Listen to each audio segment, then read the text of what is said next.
எந்த ஒரு விஷயத்துக்கும் ஆன்மீகம் அப்படிங்கிறது அற்புதமான வழி கொடுக்கும். ஆன்மீகம் அப்படிங்கிறது அவ்வப்பொழுது கை கொடுக்கும். அந்த மாதிரி ஆன்மீக சம்பந்தப்பட்ட விஷயங்களை எடுத்துக்கும் பொழுது துலா ராசியை சேர்ந்த நீங்கள் வியாழக்கிழமை நாட்களில் வழிபாடு வச்சுக்கிறது மிக மிக சிறப்பு.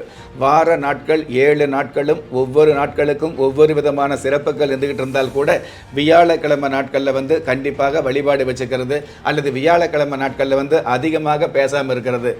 என்ன பேச வேண்டுமோ அதை மட்டும் பேசலாம். சொல்லுவாங்க இல்லையா, ரத்தின சுருக்கமாக பேசுறது அப்படிங்கிறத ஒன் வேர்ட் ஆன்சர்னு சொல்லுவாங்க. அந்த மாதிரி அளவான விஷயங்களை மெதுவாக பேசக்கூடிய பழக்கங்களை வாரம் முழுவதும் ஏற்படுத்திக்கலாம். வாரத்தில் ஒரு நாள் வியாழக்கிழமை நாளில் வழிபாடு வச்சுக்கலாம். வியாழக்கிழமை மட்டும்தான் வழிபாடு வச்சுக்கணும்னு கிடையாது, வாரம் முழுவதுமே வழிபாடு வச்சுக்கலாம். ஆனால் வியாழக்கிழமை கண்டிப்பாக வழிபாடு வச்சுக்கிறது, ஓரளவு மௌனம் அப்படிங்கிற விஷயத்தை கவனமாக கையாள்வது, இதுவெல்லாம் ஆடி மாதத்தில் வரக்கூடிய உங்களுடைய ஜாதகப்படி வரக்கூடிய சின்ன சின்ன தடங்களிலிருந்து உங்களை தற்காத்து கொள்ளும் அப்படிங்கிறது உண்மை.